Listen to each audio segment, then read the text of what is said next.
ملي كنمشي لكازا كنسمع هذيك السير انا بيدي كنبغي نجري. Nous on les connaît. Ok, au moins ils nous connaissent pas. Ils vont nous connaître. Ils vont voir qui on est. Yeah.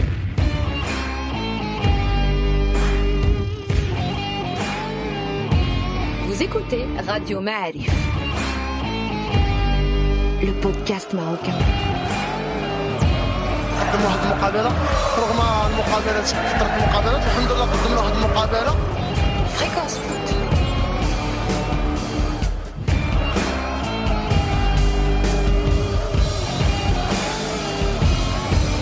Libre sur le web. Bonjour, bienvenue à tous sur Radio Ma'arif, c'est notre 8e podcast, nous tenons bon, nous sommes toujours là, nous sommes libres sur le web et ce soir nous accueillons deux personnages qui se sont illustrés par ce qu'ils étaient comme de nombreux Marocains présents en Russie. À ma droite, Hatimus avec 3 U, bienvenue à toi. Bienvenue, merci pour l'invitation. Voilà, notre envoyé spécial en Russie est revenu sain et sauf avec quelques kilos en plus, il faut le remarquer, non ? Pas vraiment. Pas vraiment, mais avec une bonne mine. D'accord, une bonne mine. Et sur ma gauche, le héros du journalisme sportif itinérant, Fadel Abdellaoui. Marhaba bik.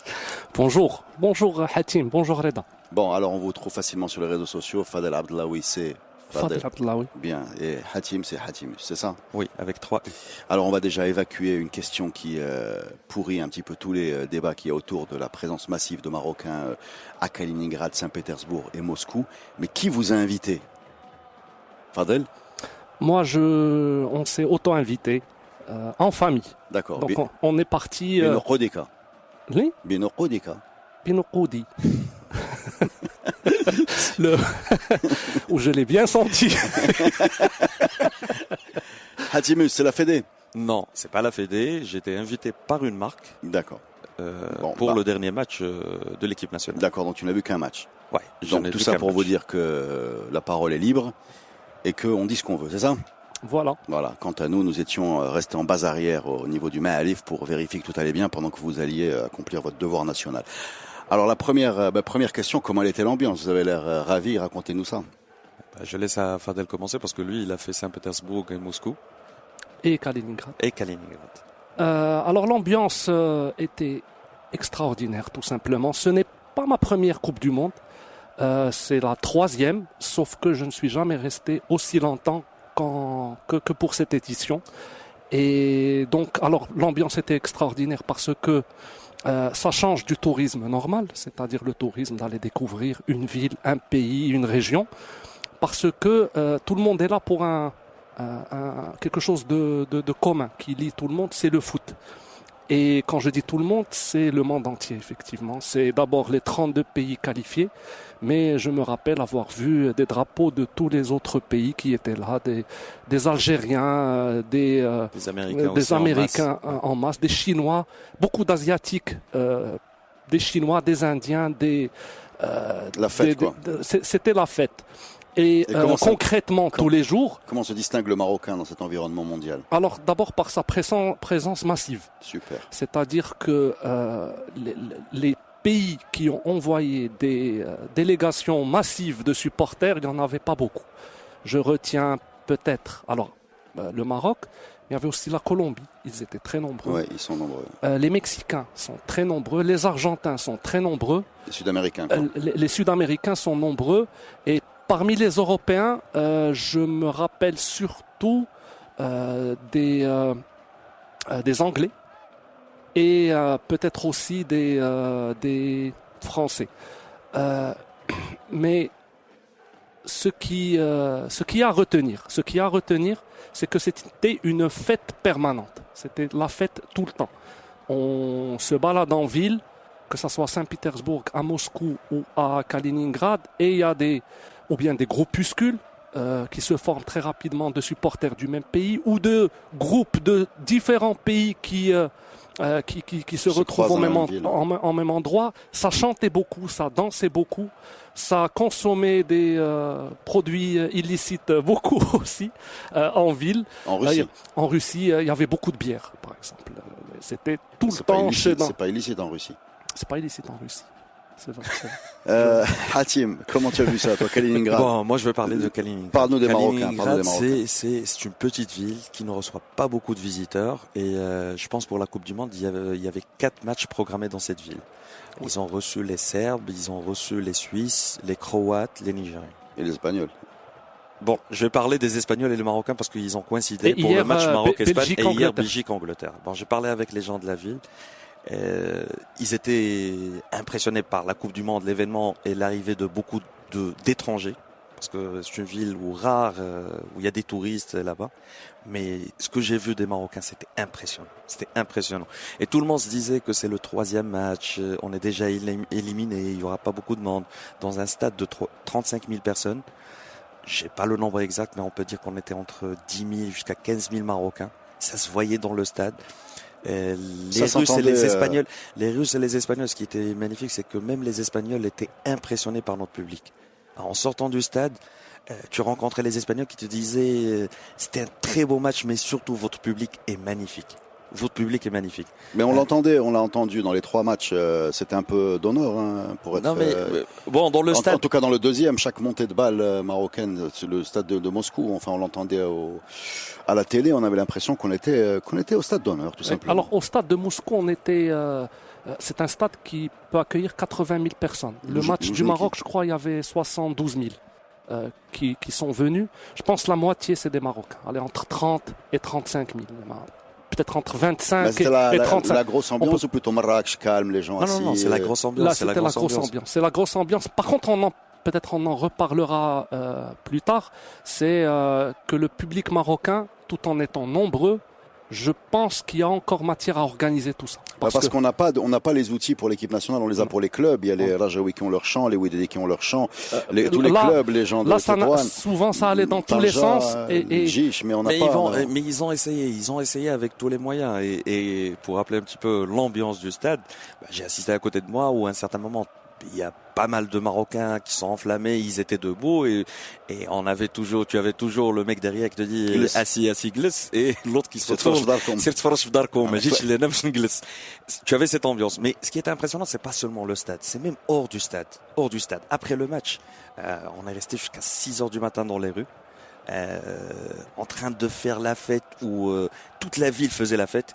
Et un Russe m'expliquait qu'il y avait des pubs et des bars qui fermaient à 2h, 1h du matin, mais ils avaient l'autorisation de rester avec les supporters, ouverts.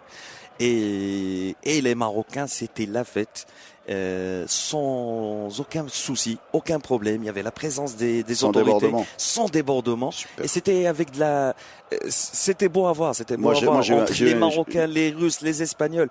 Il y a des scènes aussi où tu as des papas. Moi, j'ai vécu cette scène. C'est un papa avec ses 2 gosses, un Russe. Ça se voyait que c'était un Russe qui est venu pour me demander de se prendre en photo avec lui, avec mon drapeau et mon maillot marocain, et me dire c'était top, votre public il est top. Je connaissais même pas le Maroc et c'est vraiment top.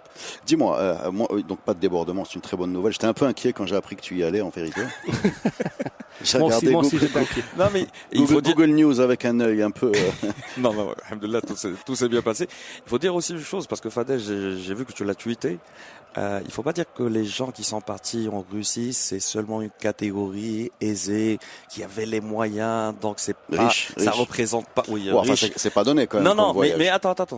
C'est parce que tout le monde disait, ouais, les gens, il y a pas eu de problème, parce que c'est pas le même public qui rentre dans les stades à Casa ou ailleurs, où on parle de débordement, on parle de casse. Je vais pas dire que la majorité des gens qui rentrent ici au stade a été là-bas, mais il y avait toute classe sociale confondue. Fadel, tu confirmes? Je confirme. Toute classe sociale confondue et toutes les villes.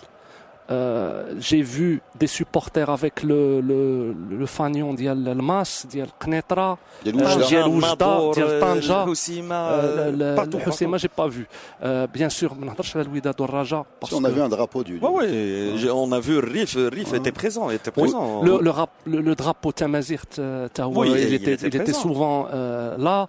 Il y avait un Maroc, peut-être le Maroc là-bas, c'est-à-dire en une proportion. On était quelques-uns quand même à rester ici. Là, c'est-à-dire, ce que je veux dire, c'est que c'est une représentation peut-être pas fidèle du Maroc, parce que effectivement, il y a le coût qui est élevé, mais il n'y avait pas que le public, les CSP A et B. Il y avait. Alors, tu m'as dit que tu as vu chose. il y avait une telle ambiance qu'il y avait des mariages. Enfin, vous êtes invité dans un mariage, tu m'as raconté. Alors, tu as failli te marier d'ailleurs, toi-même. C'est très risqué. C'est très risqué un voyage en Russie. Là, c'est deux événements. C'est des mariages. Donc, tu as un couple qui s'est marié et à 11h le lendemain, très probablement du mariage, ils font des photos comme chez nous, professionnelles avec un photographe professionnel qui va les prendre dans les places, etc. Sauf que dans toutes les places, il y a des Marocains. Et donc, j'ai assisté à un Ers Maghrebi. نادوك يغنيو صلاة وسلام ألف هنية وهنية والعروسة فوق العمارية وداك الشيء. Un couple de Russes entouré de Marocains. Alors, juste une chose par rapport à cette présence, c'était pour moi une surprise. Je vous le dis en toute honnêteté. La surprise, c'était le nombre d'abord. On avait vu des articles de la FIFA qui disent que le Maroc est dans le top 10 des pays qui a acheté le plus de billets, etc. Mais on le visualise pas. À ça. Quand tu le visualises, quand tu es à la place rouge et qu'il y a, le 1/5 de la présence à la place rouge est marocain, là tu le sens d'une manière directe. Tu te sens un peu fier, non? Tu te sens fort? Mais je suis fort, fier, oui. Même pas fier, tu es content. Tu es content. C'est l'appartenance. C'est de voir tes compatriotes, des Marocains avec toi. Dans un pays qui parle une langue, la communication était très compliquée. On communiquait souvent avec le portable et Google Traduction. Ouais. Donc, le langage universel. Donc non seulement tu as payé tes frais, tu es parti à tes frais, mais en plus tu avais de la 3G qui fonctionnait là-bas. Ah non, c'est pas cher. C'est à 500 roubles, l'équivalent de 90 dirhams ou 75 dirhams. Tu as, je sais pas combien Parce que moi, la 3G, tu à l'aéroport. Non, tu as 25 gigas de data. Donc, à moins de 100 dirhams. Ça te couvre tout le séjour. Mais en fait, moi, je voulais revenir à un point, c'est que, en fait, depuis longtemps, on parlait des ultra Raja, des ultra Wak, ultra de Gish, Tanger, les fans, et on disait toujours, ouais, on est les meilleurs. Et il y avait quelques-uns qui disaient, ouais, c'est un classement qu'on le fait entre nous, mais la réalité, si on parle à l'extérieur, c'est pas la même chose. Et cette compétition a démontré qu'on a un public foot, qu'on a des gens qui aiment le foot et qui sont là en train de suivre leur équipe nationale et qui font la fête. Moi, c'est ce que j'étais pas à la Coupe du Monde. J'étais pas à la Coupe du Monde, mais j'ai vu beaucoup de matchs en Europe et je me tue à réexpliquer que l'ambiance qu'on a dans nos stades, quand ils nous font pas de huis clos, etc., quand ils nous programment pas le lundi à 9h du matin ou le mercredi midi, c'est une ambiance qui est très rare, y compris dans les stades mythiques européens qui sont très très froids, même en Angleterre, dont on parle beaucoup de l'ambiance, à part des stades un peu populaires comme West Ham, Liverpool, des choses comme ça. Même les grands clubs, les City, United, c'est très très calme, très froid. Tottenham, c'est très difficile à expliquer aux gens. Je pense que s'il y a quelque part qui peut nous ressembler, c'est plus l'Amérique du Sud en fait que l'Europe. L'Amérique du Sud, je pense à part le Mexique et l'Argentine, mais même l'Argentine, ils étaient éparpillés. Là, je parle de l'ambiance dans leur stade. Ah oui, l'ambiance dans leur stade. Moi, je parle de la présence en Russie. La présence en Russie, parce que c'est encore plus cher pour pour le continent américain, c'est plus cher en termes pour le vol. Mais tout le monde parle et ça quand on a à Kaliningrad, j'ai rencontré des Espagnols et des Anglais quand ils sont venus et ils ont dit qu'à Moscou et à Saint-Pétersbourg, ils ont vu que des Marocains. Et parfois ils mélangeaient un petit peu avec les Tunisiens parce que même les Tunisiens à Moscou, ils étaient nombreux. Mais il parlait de cette ambiance des Marocains. Fadel, tu as une anecdote à nous raconter, quelque chose qui t'a marqué, quelque chose qu'on peut raconter sur le web? Quelque chose qu'on peut raconter sur le web. Moi, ce qui m'a marqué le plus, alors c'est pas vraiment une anecdote, c'est que cette ambiance Coupe du Monde est quelque chose d'unique, honnêtement, que j'ai rarement été dans un voyage où tous les jours c'est agréable. Tous les jours tu as envie de faire quelque chose. Tous les jours tu as envie de rencontrer du monde parce qu'on fait beaucoup de rencontres. Et c'est des rencontres. Et toujours le point commun c'est le foot. C'est-à-dire qu'on va rencontrer un Argentin qui va nous parler de Amrabat. Ouais. Alors, pour qu'un Argentin te parle d'Amrabat pendant 20 minutes en te disant Braveheart, c'est quelque chose. Moi c'est ça ce que je c'est-à-dire que retiens. le foot comme créateur de liens, De liens culturels. de liens, voilà, entre des gens qui sont là et qui ça ouvre les portes, ça ouvre les cœurs aussi, ça crée un premier pas. C'est clair. Et quand nous, l'Argentin, il te parle de Mrabat, toi, tu lui dis je ne comprends pas votre équipe. Et que lui, d'accord, ce qui est tfarga, parce que lui-même ne comprend pas ce qui arrive à l'équipe d'Argentine, ça crée des liens. On parle aux Tunisiens. Les Égyptiens, on peut parler 1 heure à propos de Ramos, par exemple. Et ça fait ça, c'est lancé. C'est bon. Donc, le foot permet très rapidement d'adhérer à quelque chose de commun, que ce soit avec un Mexicain. Le Mexique, c'est facile. Tu lui dis bravo l'Allemagne et ça, c'est parti. Vous avez battu le champion du monde. Vous pouvez partir. Vous pouvez quitter la Coupe du Monde. Donc il y a toujours cette facilité à faire des liens, à faire des rencontres, à positiver, à ouvrir son cœur sur le point commun qui est toujours le foot. Et il n'y a pas eu, alors moi je sais pas, j'ai l'impression que c'était tout le monde, la Coupe du Monde n'est pas finie, hein, mais la moitié des équipes sont parties. Il y avait une angoisse quand on préparait cette Coupe du Monde, en tout cas dans les papiers, les articles que je lisais, sur la violence, les violences urbaines, soit de la part de supporters, oui, ou bien même de ceux qui viennent. Il n'y a rien eu de tout ça. Vous avez rien vu de tout ça? Moi, j'ai rien vu, sachant que le dernier jour avant de venir, il y avait l'équipe d'Angleterre qui venait d'arriver, les Anglais aussi. Et je m'attendais, moi aussi je me disais que ça va être un petit peu chaud, les Anglais avec les Russes, mais on n'a rien vu. Et sérieusement, je te le disais avant l'émission, c'est cette image qu'on a des Russes violents, où il faut pas rigoler avec eux, où il faut pas parler avec leurs flics. En 3 jours, en 4 jours, ce que j'ai vu, ça n'a rien à voir avec cette image-là. En fait, Par contre, j'ai une anecdote. C'est mes amis célibataires. C'est le début de l'anecdote ou c'est la fin? C'est le début. Mais ils sont devenus fous. Ah oui. Ils sont devenus fous, mes amis célibataires.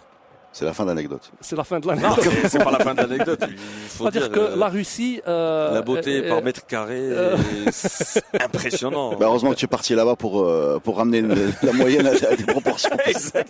Je ne sais pas si elle raconte la même chose de leur côté sur les supporters marocains. Je sais pas. Je ne sais pas. C'est des éléments de réponse? Non. Moi non plus. Rien. Non, rien. D'accord, merci, on fait une pause et on revient. Vous êtes sur Fréquence Foot. Les amis, nous sommes sur Radio Ma'arif. On parle encore une fois de la Coupe du Monde et on parle avec 2 personnes qui étaient Fadel Abdellaoui et Hatim Jador. Dites-moi, alors maintenant, parlez-moi. On a parlé du Marocain dans la rue, du Marocain festif, le Marocain joyeux, le Marocain qui chante et qui s'amuse avec les peuples du monde entier. Moi, je voudrais savoir comment vous avez vécu dans le stade, parce que bon, on a vu le match à la télé, ces affreux moments du VAR. Voilà. C'est-à-dire comment ça se passe quand ça s'arrête et qu'on ne sait pas et que l'arbitre... Et encore, vous avez de la chance dans le match de Kaliningrad. L'arbitre a fait une entorse énorme au règlement. Il n'est même pas allé voir l'action. Il a annulé sur la seule fois de ce qu'il avait entendu sur l'oreillette. Vous, sur place, comment vous avez vécu cette espèce de joie, pas joie, presque joie, moitié joie, etc. En fait, ça a commencé dès le début du match, parce que on a parlé des Marocains qui n'ont pas trouvé de slogan, parce qu'il n'y a pas de slogan pour l'équipe nationale. C'est la FIFA qui les unit. Exactement, la FIFA les a unis.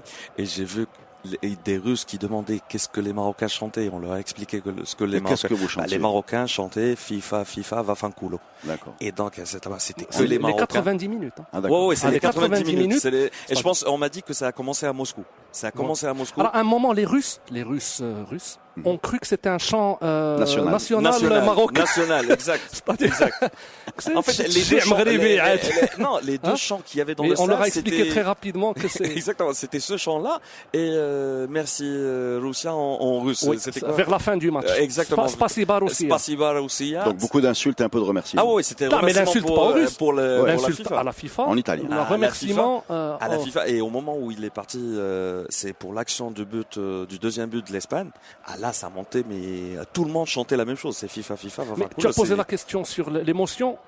Alors moi, j'étais en famille, donc Ta'anak, Boussan, etc. But de l'Espagne, Gnaza.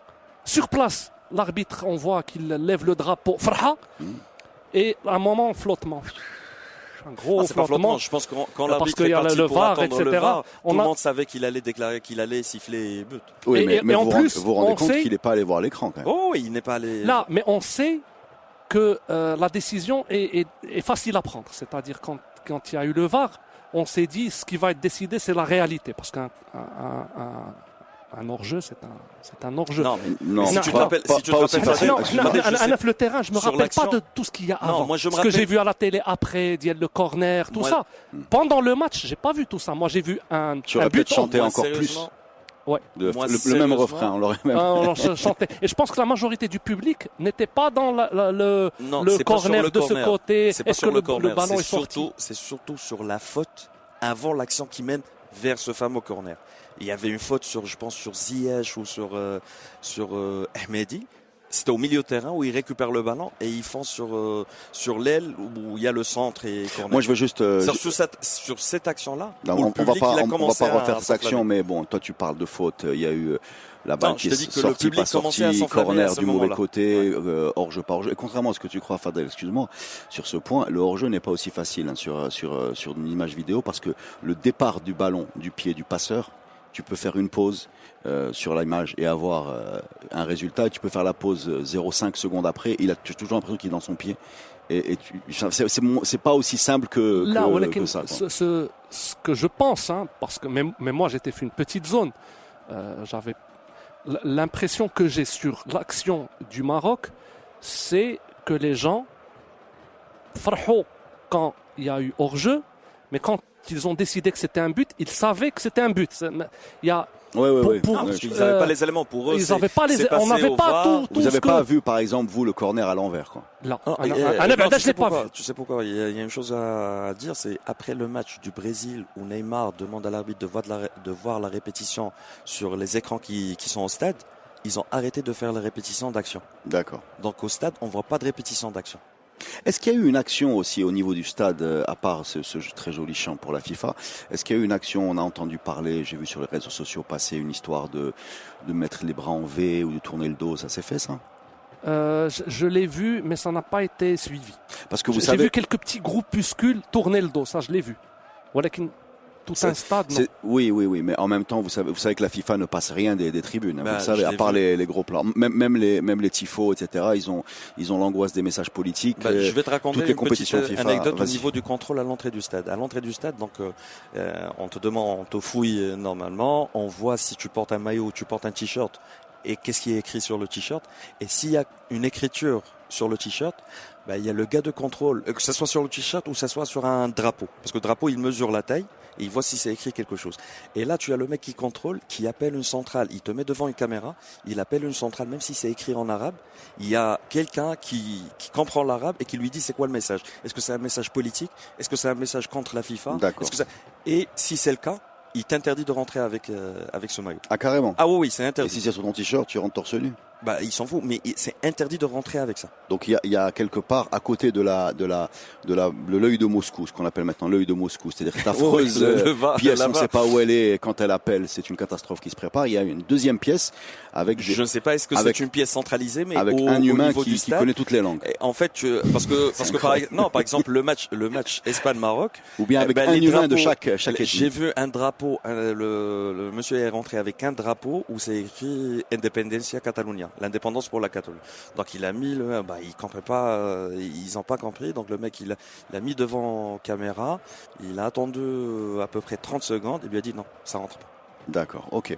Et les Il messages. y a plein d'anecdotes sur ces aspects de sécurité et tout, et où c'est zéro tolérance pour tout quasiment. Ah oui, c'est zéro tolérance. C'est-à-dire, tu peux pas faire rentrer un parapluie ne rentre pas. Une canne à selfie. Une canne à selfie, ça dépend de la taille. D'accord. Il faut qu'elle soit toute petite. Bah oui, par exemple même pour les drapeaux, ça Tout doit ce qui pas peut être dépasser transform- 2 mètres. Ça doit pas dépasser 2 mètres. la mesure. Et les contrôles sont successifs. Il y en a 3 ou 4 entre l'extérieur du stade jusqu'à ta place. Donc il y a même un contrôle juste avant les escaliers où ils vont s'assurer que tu es dans la bonne zone. Dans la bonne zone, ouais. On peut trouver ça excessif, mais en même temps, ça permet que chacun soit à sa Non, mais place c'est très surtout rapidement. le stade de Kaliningrad où une fois tu rentres dans une zone, tu peux partir dans n'importe quelle zone à l'intérieur. Oui. C'est pour ça qu'il y avait un contrôle pour voir ton ticket. Est-ce que tu es dans la bonne zone? D'accord. Eh ben les amis, moi je voudrais vous poser une petite question sur globalement les matchs. Alors surtout Fadel qui a vu les 3 au stade. Moi je sais qu'on a très souvent une impression différente au stade par rapport à la télé. Je vais te résumer un peu tout ce qui s'est dit ici. Bon, il y a beaucoup de regrets par rapport au premier match que sans doute on a mal abordé émotionnellement déjà et même tactiquement, voilà, avec des erreurs qui nous ont poursuivis jusqu'à la fin. Un coup du sort qui fait que ce match qui aurait pu être un 0-0 malgré les erreurs s'est transformé en 0-1. Ensuite une montée en puissance contre le Portugal qui a été vaine mais clairement l'équipe a relevé la tête. Et ensuite ce match où tu es dominé mais en fait tu exploites tout ce que tu peux et tu fais j'ai un match très abouti en termes d'intensité contre l'Espagne. Est-ce que c'est ça ce que tu as vu ou tu as quelque chose à rajouter par rapport à cette affaire? J'ai vu ce que tu viens de décrire, mais j'ai des remarques par rapport à ça. Sur le premier match, je n'arrive pas à trancher. Est-ce que nous avons été mauvais ou nous avons été la partie adverse nous a fait déjouer. Ouais.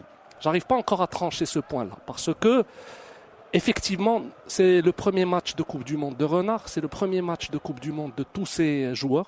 Aucun de ces joueurs n'a participé à une Coupe du Monde avant, donc il peut y avoir cet aspect expérience. Je suis déjà on sentait ça sur les visages. Le choc du niveau. C'est-à-dire que j'ai l'habitude de jouer en Afrique, parce que c'est ce qu'a fait le Maroc tout au long de ces dernières années, à venir jouer le monde. La majorité des joueurs jouent en Europe.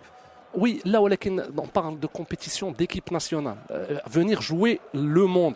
Donc peut-être c'est un mix de tout ça, mais dedans je mettrai quand même le génie de l'adversaire. Je maintiens. Ouais, peut-être qu'on l'a pas assez mis en avant. Aussi, et le public. Ça, par contre, c'est le seul match où leur public était plus bruyant que le nôtre. Sur les 3 matchs. On entendait des vuvuzelas, c'est ça? Les vuvuzelas, ils étaient nombreux. Même à Saint-Pétersbourg. Par quel Parce qu'ils sont proches. Téhéran, Saint-Pétersbourg, c'est un peu plus de 4 heures de vol. Non, les vuvuzelas, pourquoi? C'est quelque chose de sud-africain, non? Je sais pas. Pour le plaisir. Pour le plaisir. Peut-être à la sortie de l'aéroport, juste avant. Voilà la sortie de Téhéran vers l'aéroport. De Téhéran vers l'aéroport, il y avait un stock de vuvuzelas à distribuer. Pour 2010, et ça n'a pas là, en même temps, ils étaient nombreux aussi parce qu'ils viennent d'Allemagne, ils viennent d'autres pays. On a rencontré des Iraniens de partout. Comme les Marocains. Et donc, juste une petite parenthèse, l'Iran, Coupe du Monde, c'est pas le stéréotype que vous connaissez de l'Iran propagande occidentale, ou peut-être Iran réel, de l'Iran à l'intérieur. Vous avez vu ça. Donc ça, c'est pour le premier match. Et peut-être qu'un match Chouïa Kbir al-Kabi, je sais pas. C'est un match raté, moi. Si on peut. On est d'accord pour dire que ce match raté aurait pu être raté avec 0-0 parce que ce but contre son camp est quelque chose d'à peu près inanalysable, si ce n'est par les. Mais on aurait aussi peut-être perdu parce qu'ils ont raté 2-3 trucs en première mi-temps qui étaient. Nous aussi on a. Un match nul. Moi, voilà, qu'est-ce que je raisonne. J'ai vu les 2 derniers matchs. Le premier est une anomalie par rapport aux 2 qui ont suivi. C'est ce qu'on dit. C'est les 2e et 3e qui te font plus regretter le premier. Si tu avais enchaîné avec 2 tôles, tu serais pris 2 fois 3-0. Ce premier match aurait eu l'air réussi par rapport au standing de l'adversaire. Mais en fait, par rapport à des adversaires de meilleur standing, tu as été meilleur. Alors, sur le 2e match, aussi, j'ai les mêmes remarques que ce que tu as dit, avec une nuance. La nuance, c'est personne, je ne l'ai pas entendu souvent, que peut-être le Portugal nous a géré ce match et n'ont pas été faibles. Parce que marquer en début de match, revenir en arrière, ça s'est déjà fait. On l'a déjà vu souvent. Et si le Maroc avait fait son 1-1, on aurait vu un autre Portugal. Je ne veux pas sans doute rentrer dans les si, mais dire on a été trop fort par rapport aux Portugais est un peu trop prétentieux, je trouve, parce que les Portugais nous ont gérés. Ils ont fait ce qu'il faut. Ils ont eu un coup de chance. Je suis pas d'accord avec toi 100%. Pourquoi? Parce que on attend d'un Portugal avec des joueurs comme Guedes, Bernardo Silva, Cristiano et les autres joueurs au milieu de terrain. On attend une équipe pareille de dominer le jeu. C'est vrai qu'ils ont géré. Ils ont gagné l'Euro sans dominer le jeu. Oui, mais cette année, on a eu 2 joueurs de plus qui sont Bernardo Silva et Guedes qui ont ajouté un surplus à cette équipe-là. Et sérieusement, je m'attendais à une équipe qui va dominer, qui va faire de. En fait, c'est Darfian Darfik avec le Maroc. Mais c'était une équipe qui a marqué un but, qui est revenue en arrière. Moi, je C'est suis pas géré parce qu'ils ont souffert. Ils ont souffert et ils pouvaient encaisser à n'importe quel moment. Moi, je comprendrais l'argument de Fadel. On peut l'admettre, hein, mais gérer, ça veut dire défense basse et verticalité sur les contres et faire peser une sorte de. On n'a pas vu. On n'a pas vu ça. On n'a pas vu ça. On avait plus l'impression une ou deux actions. Ouais, c'est peut-être, oui, sans doute qu'il n'était pas. Si on avait égalisé, on aurait vu un autre match, mais en même temps, c'était pas très inquiétant ce qu'il faisait. Ce qui revient souvent, et on le C'est voit pas même le même maintenant, jeu qu'ils ont c'est fait le contre l'Espagne. Oui, à la Coupe du Monde, le Maroc, je la mettrais sous le signe du ici. Fadel, le jeu que tu dis du Portugal, on l'a vu contre l'Espagne. Si Contre le l'Espagne, Portugal quand ils avait- ont marqué, ils sont revenus en arrière et ils jouaient au contre. Et on voyait des contres vraiment dangereuses. Contre le Maroc, on n'a pas vu ça. On a vu une équipe du Portugal qui attendait et qui souffrait. Et on voyait même Ronaldo qui demandait, mais on n'arrive pas à avoir le ballon. Et on voyait ça. Il faut pas dire qu'ils ont géré à 100%. Oui, c'est leur manière de revenir avec une défense basse. Mais à un certain moment, ils souffraient de la pression des Marocains. Mais le résultat à la fin Oui, est le pour résultat eux. à la fin. Donc est ils pour ont eux. plus ou Et le Et- troisième match, ouais. Alors sur le troisième match, c'est pour moi un match. Là, peut-être je vais me faire des ennemis. Oui, en intensité, il est énorme de la part des deux équipes, mais nous avons été ultra dominés. Nous Oui. avons été Et c'est pour ça ultra qu'on a été. dominés. Personne ne te Là, dit mais que c'est-à-dire que le Maroc a dominé. si l'Espagne était l'équipe faible, c'est-à-dire dans la configuration Maroc-Portugal, on aurait dû, etc. Ils peuvent avoir le même raisonnement au même جهتهم. mais Fadel, On est-ce a- que tu parles de domination dans le sens c'est comme pas ça. là la blette. أنا خلعني إسكو خلعني إنيستا à chaque fois qu'ils avaient le ballon. Est-ce que tu parles de domination comme les gens, les guardiolistes ou là, les barcelonistes disent we had possession? لا pas du tout. À chaque fois Quelle domination? Isco avait le ballon, Oui. كلشي كيبدا يترعد. Oui, à c'était chaque dangereux. fois qu'Iniesta Oui, Iniesta, avait les le deux. ballon, Les deux. كلشي كيبدا Les deux. يترعد. Mais- Et ça mais- c'est arrivé sur le match sur plusieurs actions. Ouais, sur وكاين plusieurs حنا phases du jeu. كنقولوا اللهم صل عليك صافي وكتبقى غير tu te dis يا ربي ما تدخلش هذه وما تدخلش la suivante et la suivante et la suivante. Moi à mon avis, on a fait un match engagé, un match où on a mis tout ce qu'on pouvait faire et on a eu le résultat peut-être Tu sais, vu de la télé, moi je vais te dire comment on l'a vu. On l'a vu comme étant effectivement une équipe qui est supérieure techniquement, c'est évident. Surtout sur les côtés. À un moment, il y avait des dédoublements entre Jordi Alba et Iniesta. À un moment, Isco s'est projeté également de ce Avec côté. Carvajal. Voilà. Avec Carvajal. Non, mais sur ce côté-là, c'était spectaculaire parce qu'à un moment, Ils étaient les trois au même, voilà. Et on sur voyait, le même côté. on voyait ouais. Hakimi qui était, monsieur Hakimi, Là, Dirar. Dirar avec Amrabat qui était revenu. Qui souffrait et à un moment il y a un changement d'aile, on se dit on va respirer un petit peu parce que quand même il y a la grosse densité technique là-bas et bim de l'autre côté tu te retrouves avec Carvajal qui a le même niveau et Silva à côté. Jordi Alba. Voilà, sauf que une fois que tu as dit tout ça et c'est à peu près le jeu de l'Espagne contre beaucoup de sélections, la nôtre peut-être encore plus que d'autres, mais c'est un peu le et ben finalement en termes de conversion en véritable occasion, il n'y en a pas eu tant que ça. Il n'y en a pas eu. C'est-à-dire qu'on a fait le match parfait d'une équipe contre l'Espagne. C'est-à-dire qu'on a Voilà. Oui. on n'a pas et pour ça même je me dis que c'est le match qu'on a mieux réussi parce que on est peut-être une équipe qui est plus à l'aise dans ce type de configuration, c'est-à-dire que dans une configuration voilà. on a et le même ballon. je vais aller plus loin, c'est-à-dire qu'à un moment on attendait un but comme la marée qui monte parce qu'on avait l'impression que non seulement on était en défense basse mais qu'on n'avait même pas les moyens de se projeter devant. C'est-à-dire que tu n'avais même pas la verticalité par rapport au jeu. Et puis tu as eu quoi? Tu as eu exactement les deux armes des équipes dominées et intelligentes. Tu as eu un coup de pied arrêté et une contre-attaque / une erreur de l'adversaire. Et ça, sincèrement, si on avait eu cette efficacité, plus deux autres occasions, qui sont la frappe de Amrabat et le raid solitaire de Bouteye. Voilà. C'est-à-dire que si tu as eu plus d'occasions étant dominé, c'est-à-dire tu en as eu 4, converti 2, que quasiment sur les autres voilà. Et ce qui s'est beaucoup dit aussi dans ce podcast, je ne sais pas si ta position là-dessus, c'est que par rapport à ce qu'on a montré contre le Portugal, où les meilleures occasions, malgré la possession, étaient des corners sur Benatia, on aurait vraiment voulu voir plus Fajr parce que ce bonhomme-là, dès qu'il est rentré, on l'attendait et qu'il pose un corner sur la tête de Seyss ou de Boedou s'il était rentré, ça a été Nsayri. Et cette arme-là, qui est l'arme un peu des équipes dominées, mais qui est une arme parfaitement légitime, pour moi, on l'a pas assez utilisée. Mais Reda, je suis d'accord avec toi. Fajr avec ballon arrêté, c'est un monstre. Mais en termes de jeu, quand tu as eu le remplacement, tu joues pas à ce moment-là. Tu le n'es pas en train problème, de jouer. non, mais le problème, c'est même sa position. récupération, que ce soit défensive ou même en phase défensive, je voyais plus un Belhanda qui faisait un travail énorme. Et avec l'entrée de Fajr, on voyait pas cette solidité-là. Belhanda faisait un gros travail à quel niveau, tu veux dire? C'est en termes de récupération et en termes de placement défensif. Belhanda, on n'a pas vu le Belhanda qui va donner des ballons. Mais Belhanda moi, dans le bloc, au stade, dans le bloc, il était super agressif et il faisait très très mal, que ce soit à Busquets, Iniesta, Isco. Sur leur relance. Exact. Ben c'est ça le problème, c'est qu'on a un Belhanda avec Fajr, je pense qui, pas que ça a été la même chose. La seule chose, je sais pas. La seule chose par contre, que je voudrais retenir de tout ça, c'est que il y a eu quand même des erreurs d'arbitrage en défaveur du Maroc, et donc ils nous rentrent dans des scies encore à ne plus en finir.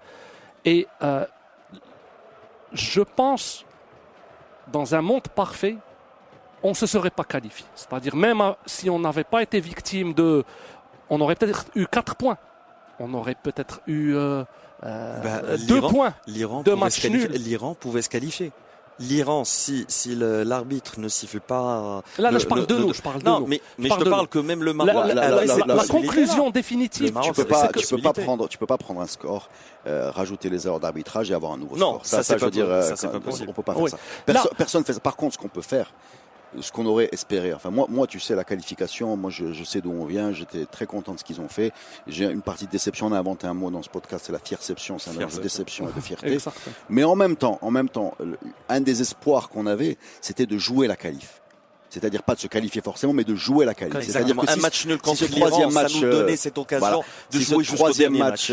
Troisième match contre l'Espagne. Si à 2-1 tu es qualifié, quitte à ne pas être qualifié à la fin, comme l'a été le Sénégal, mais arriver dans la 15 premiers avec jours, un enjeu. Voilà, arriver les 15 premiers jours pleins avec jusqu'au bout un espoir, parce qu'un résultat te donne une possibilité de te qualifier. Et là, ça nous a été refusé. Et je pense sincèrement, et pourtant je suis pas quelqu'un qui grogne sur l'arbitrage très souvent, que cette VAR est un désastre, parce que c'est l'arrivée de la main tu fais du match ce que tu veux, et ça c'est insupportable quand tu es un supporter d'une équipe qui n'est pas considérée comme grande au niveau mondial, et c'est évident. Ça a été évident sur le Portugal, et ça a été encore plus évident sur cette action affreuse contre l'Espagne, même si l'enjeu n'était pas énorme, quoi. Alors, le public, sur tout ce qu'on a dit maintenant, ne retient qu'une chose, c'est que Chifchi, cette équipe nous a fait plaisir. C'est vrai. Et à la fin, ce qui explique que même si on était éliminé, le public est venu en grand nombre pour le match de Kaliningrad. Ils ont fait la fête avant le match, après le match. Ils étaient contents. Ouais. Et qu'est-ce qu'on recherche en fin de compte, peut-être, c'est que le public ait de l'émotion et soit content, etc. Je pense que c'est mission accomplie malgré tout. Non, peut-être que parce que les gens prennent en compte de la fierception, etc. Le VAR, a fait pencher la bascule vers en fin de compte, on était bon. Le sentiment d'injustice est quelque chose qui unit aussi. Hein. Moi, je pense sincèrement que l'équipe de 98, avec son scénario affreux de fin de match, où elle gagne 3-0 et le Brésil prend un penalty dans la dernière minute qui fait que nous, on n'est pas qualifiés. Pour moi, presque, elle a un sort émotionnel et une intensité collective supérieure. Si elle était passée, perdue contre l'Italie, peut-être 2-0. C'est énorme. Voilà, quelque chose. Alors. Ouais. Voilà.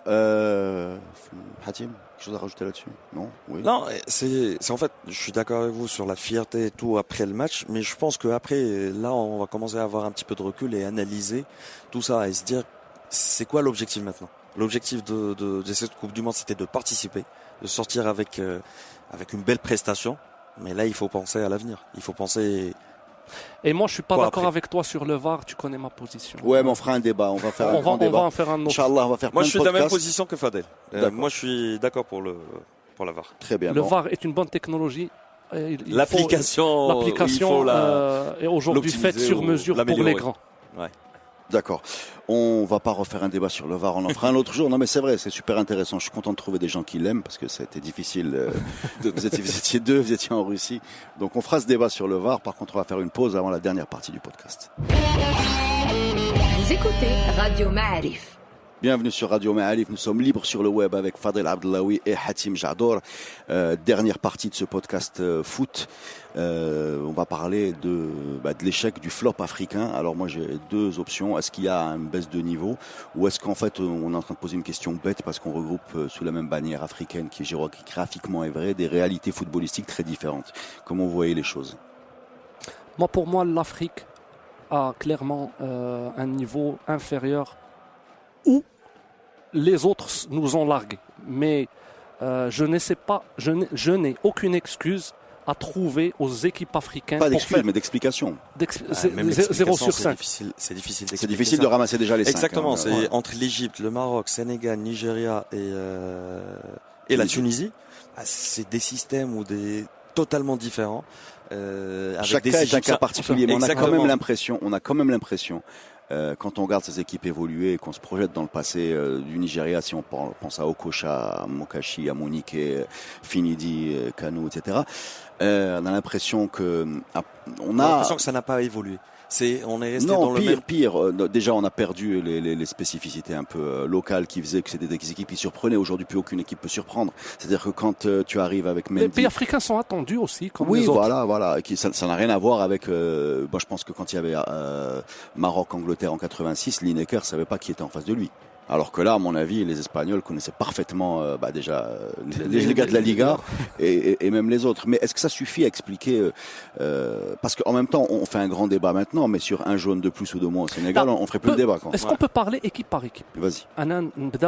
Les plus compliqués, c'est-à-dire Maroc et Tunisie. Maroc et Tunisie. Maroc, on a analysé. Tunisie, c'était faible. Là, elle tombe avec Belgique. Angleterre, c'est-à-dire. Mais même quand tu parles avec les Tunisiens avant la compétition, avant Belgique, les gens disaient que c'était faible. On voyait pas la Tunisie d'avant, ni une équipe qui avait une agressivité défensive. Cette équipe-là n'avait aucune identité. En plus de ça, avec l'arrivée de Meloul, après le départ, c'est de Kasper Zak. Donc, cette équipe n'avait aucune identité et les Tunisiens s'attendaient à seulement de la fierté. Hatim, mais on passe notre temps à répéter que les qualifs africaines sont hyper durs, que c'est des gros combats et la Tunisie arrive régulièrement à s'en sortir. Comment tu arrives sans identité? Je vais dire un truc. Hyper dur ces qualifs, c'est surtout les conditions où on joue ces qualifs-là et les distances qu'on fait pour jouer ces matchs. Alors, la probabilité de se qualifier. C'est pas seulement 1 sur 10 quand même. Non. 1 sur 10. Je vais dire un truc. 5 équipes pour 52 pays. 1 sur 11, gars. Non, c'est 5 équipes. Mais demain, si tu fais ces qualifs, on les met dans un seul pays où on met les meilleures conditions avec les meilleurs stades, tu auras des éditions où on aura les mêmes équipes qui vont se répéter. Je fantasme un jour, vraiment, je sais que c'est impossible. Je fantasme sur des qualifications mondiales avec un groupe où il y a Bénin, Espagne, Vietnam et Colombie, et voir la grande équipe d'Espagne au Bénin, ou l'équipe du Vietnam aller en Colombie. Et je pense qu'on va avoir des surprises si on fait ça. Quand tu ramènes des joueurs comme notre cas, l'équipe nationale, ou même on voyait la Côte d'Ivoire avec Yaya Touré, avec Drogba dans sa période, c'est un joueur qui jouait tout le temps en Angleterre avec des terrains où c'est un tapis et il venait pour jouer un match de qualif contre la Guinée-Équatoriale dans un terrain synthétique où il n'y a même pas de gazon, même rien.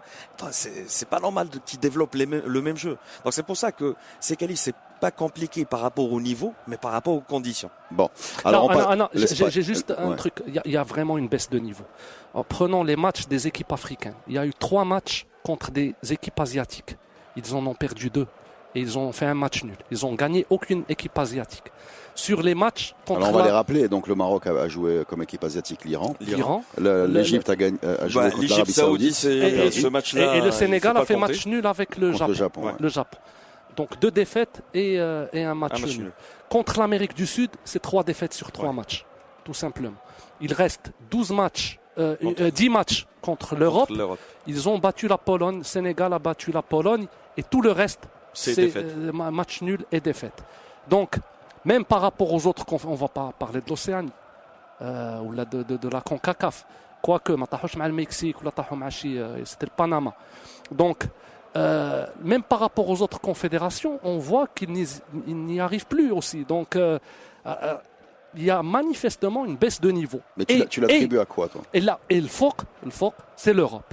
L'Europe, aujourd'hui, est loin devant. Taïa est devenue...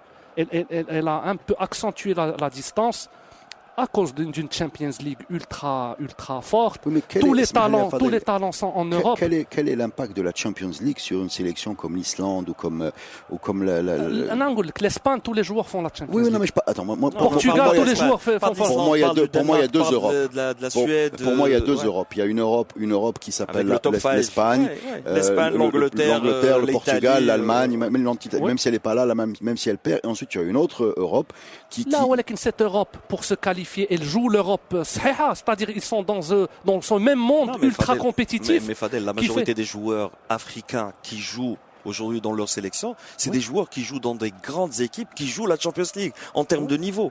Regarde que ça soit le Maroc, que ça soit le Sénégal, pas vraiment. Il y a une grande partie. Non, mais déjà, prends le Maroc. Le Maroc, tu as 2 ou 3 joueurs qui font la Champions League. Mais ils jouent des championnats. Moi, je vais poser une question peut-être un peu provocante, mais est-ce que les sélections africaines ne sont pas devenues des plans B de tous les, parce qu'en fait globalement, alors le Maroc c'est un cas extrême, la Tunisie ressemble, le Sénégal moins, le Nigeria également a beaucoup de binationaux, l'Égypte est un cas à part. L'Égypte pour moi c'est Salah, on va aller vite, pour moi Salah était la tête d'affiche et il y avait rien autour. Oui, il y avait rien autour, il y a jamais eu rien autour, mais il a suffi à cacher un peu ce qu'il y avait autour de lui en phase de qualification. Il était à 50% ou à 40%, donc on va l'oublier. Mais est-ce qu'on se retrouve pas aujourd'hui avec des sélections africaines qui, bon, déjà pour commencer, ont perdu un peu leur spécificité, la qualité de surprise, parce qu'ils ne surprennent plus personne, le fait que ils jouent différemment, les Okocha, les machins, etc. On n'a plus du tout ça. Et parce qu'en plus, est-ce qu'on se retrouve pas avec des joueurs qui globalement sont tous dans un deuxième choix par rapport à leur pays d'adoption, en tout cas dans 50% d'effectifs. Est-ce qu'on peut pas dire ça? Tu as ce cas-là et tu as un autre cas, je sais pas, c'est un chroniqueur anglais qui l'avait dit que avant les Africains, ils surprenaient les gens parce que une équipe africaine, on la voyait sans tactique. C'était spontané, c'était de la magie et ils surprenaient l'adversaire. Aujourd'hui, on est en train de rendre le jeu exactement normalisé avec des tactiques où ils s'adaptent pas vraiment. Quand c'est collectif, il y a un joueur qui vient de City avec un joueur qui joue avec l'ASEC Abidjan ou je sais pas, et ça prend pas. La sauce ne prend pas et on perd toute cette magie de ces équipes-là. Moi, je veux aller dans le sens de ce que tu dis et j'ai absolument pas envie qu'on me taxe de faire le débat binationaux-nationaux. C'est juste que une équipe marocaine, par exemple, où il y a tous les joueurs sont formés et ont évolué en Europe, on fait quelque part une équipe européenne. Donc, la surprise dont tu as parlé, la magie et tout ça n'existera plus. Oui, et en plus, c'est une équipe européenne de plan B par rapport aux forces européennes en place. Moi, j'ai une anecdote. Et ce qui fait qu'elle ne pourra jamais être moi, aussi bien que... si on avait, juste pour que les gens comprennent bien ce qu'on veut dire, on n'est pas en train de. le sujet. Non, moi je suis pas dans ce sujet. Je pense qu'on a le temps de développer notre discours pour être clair. Mais par exemple, un Maroc-Côte d'Ivoire. Pour montrer à quel point le foot a changé. Après, on aime ou on n'aime pas le changement, la nouvelle donne. J'essaie juste l'évolution, on va dire. J'essaie juste de montrer à quel point il a changé.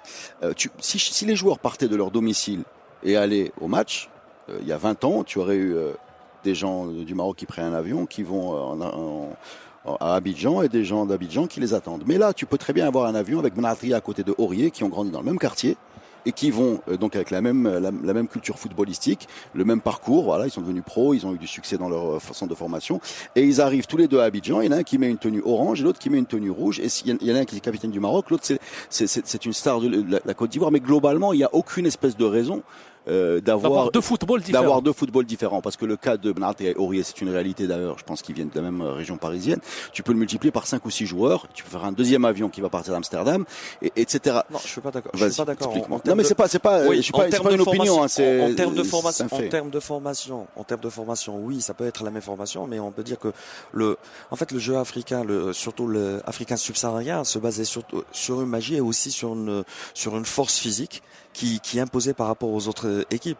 Aujourd'hui, on voit qu'ils ont perdu toutes les caractéristiques. Mais est-ce qu'on peut pas dire en même temps, est-ce que c'est pas un petit peu hautain de dire ouais, ils ont appris le même foot que les autres, donc effectivement ils les surprennent plus. Parce qu'en même temps, on peut aussi dire qu'il y a plus de tôle, parce que le Zaïre qui en a pris 9, exact. Le Cameroun qui a pris une valise contre la Russie, je pense, c'est là, c'est le jour où Salenko marque 6-1, Salenko 5 buts et Roger Mila le 1. Voilà. et il y a eu d'autres, ou même le Cameroun du Brésil qui n'avait pas été ça en même temps, ça n'existe plus. Donc quelque part Est-ce que l'un dans l'autre Et quand on dit que ces joueurs-là, c'est toujours des plombés de leur équipe de leur deuxième pays, je suis pas d'accord et je dis que en prenant l'exemple du Maroc, si on prend un Ziyech ou un Belhanda, c'est un joueur qui pouvait facilement être un titulaire, un capitaine d'équipe, le meilleur joueur du Danemark ou de la Suède. C'est-à-dire que on n'est pas Ziyech ou Belhanda, non. Je le vois pas dans les Belhanda 22. Ouais. Non, il y a 7-8 ans. Non, il y a 7-8 ans, c'est vrai qu'on parlait de mais l'équipe je de dis une France. chose, c'est que cette équipe-là, c'est pas un plan B, c'est le collectif. Benatia aurait pu, je pense. Pour moi, c'est pas prétendre. individuel, c'est le collectif. Quand ça, le collectif. Mais est-ce que ces collectifs sont moi, je suis désolé, mais par exemple, moi hier, je trouve que le Sénégal a fait un super match. Moi, j'ai adoré le Sénégal en Et première ils se mi-temps. sont fait Je trouve que éliminer l'action du eux-mêmes. penalty, avant le penalty, quand on regarde comment ils défendent, c'est brillant. Ils les prennent à droite, ensuite ils les prennent à gauche, ensuite ils se projettent vers l'avant. En 3 passes, ils sont dans la surface. Bon, le penalty c'est le VAR, on va pas en reparler. Ça reste quand même assez Mais- surprenant le placement du joueur lors du corner. Ouais. Où, vraiment, c'est une faute professionnelle. C'est une faute Ce mec, professionnelle. C'est-à-dire ce que mec Kitna, ne doit Khewa plus Diallo jouer au foot. Mais sur ce qu'ils La ont pause est montré, magnifique. La pause, comment il attend le la corner pause, de se faire il attend un café. ouais, Khewa Diallo, ok, là, يجيب ouais. له شي, et c'est là le gap entre des fois rigueur tactique, professionnalisme, etc. et des fois où ils ont la tête ailleurs. C'est ça, je veux pas faire de clichés ou là de choses péjoratives, mais de temps en temps ils ont la tête ailleurs. Il y a une sorte de relâchement tactico-disciplinaire qui fait qu'ils se font surprendre ou là ils se font prendre. Mais est-ce que c'est des généraliser, équipes, analyser Ouais, toutes non. les équipes Voilà, africaines c'est pas dans le possible. même saut? Non, mais la Tunisie, tu en as parlé. Pour moi, l'Égypte, on en a. C'est un cas spécifique, quoi. C'est surtout, Là, c'est surtout il Nigeria, faut qu'on Sénégal. revienne. Nigeria, Sénégal. Revenons au succès africain. Alors, de quoi on parle? On parle du Ghana, qui a fait En 2 2010, fois, qui a dépassé en la phase de 2010, groupe, ouais. 2 fois. Une fois 8e de finale en 2006, ils sont battus par le Brésil 3-0. Et en 2010, ils battu par partent en Suarez. quart Par par Suarez. On parle aussi Un du ami, quand Sénégal. je ouvre le Ghana, qu'est-ce que je Sénégal disais? 2002, Je ne ouais. disais pas, waouh, quelle rigueur tactique, waouh, quelle discipline. Quelle magie. Rire la magie. Ils en imposaient. C'est-à-dire, c'était les patrons du match. Ouais. En sachant qu'après, wesh, ils sont disciplinés, pas disciplinés, c'est pas ce que je retenais. En fait, KGO, on voyait quand une il marque, non-discipline, il parfois. danse. Quand le public, ils mettent le public dans la poche, ils mettent tout le monde dans la poche. Ça va vers l'avant. Ça va aller à l'avant, etc. Beaucoup de talent, beaucoup de physique. Tu leur fais pas à beaucoup de l'envers. non-discipline. Et beaucoup de non-discipline il y avait. Nigeria, On voyait pas quand je me rappelle des succès du tactique, Nigeria, posé. c'est particulier. C'est beaucoup de talent, mais à chaque fois, c'était les patrons des matchs qu'ils remportaient. Aujourd'hui, on est toujours outsider, on est toujours le challenger, on est toujours celui qui doit faire la surprise et on le montre un match. حنايا فرحانين بتعادل مع اسبانيا. Ça veut tout dire. On est content même si on a perdu مع le Portugal parce qu'on a fait un grand match. Mais attention, Fadel, C'est un statut d'outsider Non, tu as raison. assumé. C'était pas le cas avant. Avant, Kano qui joue Mais c'est lié, excuse-moi, c'est lié au personnage que tu avais sur le terrain. Ouais, ouais. Tu n'as pas un Qu'on en a tu n'as plus pas un maintenant. Okocha. Non mais laisse tomber tu n'as pas un Okocha sur le terrain du Tu Nigeria n'as pas un aujourd'hui. Asamoah Gyan, tu Voilà, n'as pas... tu n'as pas ces gens-là. Même je vais aller, bon, tu n'as pas le Ghana Kolo, il n'était pas là, mais un André Ayou. Je veux dire, on a l'impression que Même ces personnages un peu charismatiques n'existent plus. Voilà. Alors les deux grandes stars aujourd'hui du foot africain jouent à Liverpool, c'est Mohamed Salah qui était blessé malheureusement et Sadio Mané qui en termes qui était le plus proche d'un de voilà. Et encore qu'il n'a pas fait un super mondial. Mais en termes de charisme, Sadio Mané c'est pas Okocha d'avant ou d'autres joueurs qui marquaient ces équipes africaines. Et mais là, il faut une remise en cause. Parce qu'il ne faut pas se dire, on était dans des groupes difficiles. Je pense que la CAF... Surtout celui du Sénégal. Dans le cadre d'une réflexion africaine... Surtout celui du Sénégal où ils étaient avec la Pologne, le Japon et la Colombie. Avec leur équipe, et on a vu cette équipe du Sénégal pendant les qualifs. Il loupe contre le Japon. Exact, contre le Japon. Non, mais même pour moi, hier, ils ont loupé leur match. En termes de jeu, oui, mais ils ont loupé leur qualif. La qualif était entre leurs mains. La Colombie n'était pas supérieure. On voyait pas attention à la Colombie, hein, ça pourrait te surprendre dans les tours. J'ai pronostiqué Colombie qui passe par rapport à la Colombie, une belle équipe, mais on va pas dire qu'ils jouaient contre une équipe largement supérieure. Non, ils l'ont muselé. Exact. Moi, quand j'ai vu la qualité de leur positionnement défensif en première mi-temps, je me suis dit peut-être ça va pas durer. Peut-être qu'ils vont pas tenir cette affaire. Mais en tout cas, il y a beaucoup de choses à dire sur la remise. J'ai une note positive. C'est l'Algérie qui disparaît 24 ans, qui revient en 2010, qui fait une Coupe du Monde, qui fait débat des CAN pas mal. CAN 2010 c'était bien, etc. Qui revient 4 ans plus tard et qui font une grande Coupe du Monde. Peut-être qu'il faut qu'on se projette de cette manière. On était longtemps absent. Aujourd'hui, le Maroc, on est revenu, on n'a pas été brillant. On a été brillant sur certains jeux. Le Maroc, cette année, pour le public marocain, c'était une belle prestation. Si on se qualifie pour 2022... Mais on ne peut pas aussi alterner glorifier... Non, ça ne va pas être le même objectif, même pour le public marocain. Si on se qualifie pour 2022... tu vas pas voir les gens disant non, c'est seulement la fierté, c'est seulement une belle prestation. Non, c'est au moins tu finis un point Qatar, c'est le beau jeu. Vous avez raison et on parlera de ça quand on s'approchera de la Coupe du Monde du Qatar. Mais merci les amis et à la prochaine pour un nouveau podcast. À bientôt.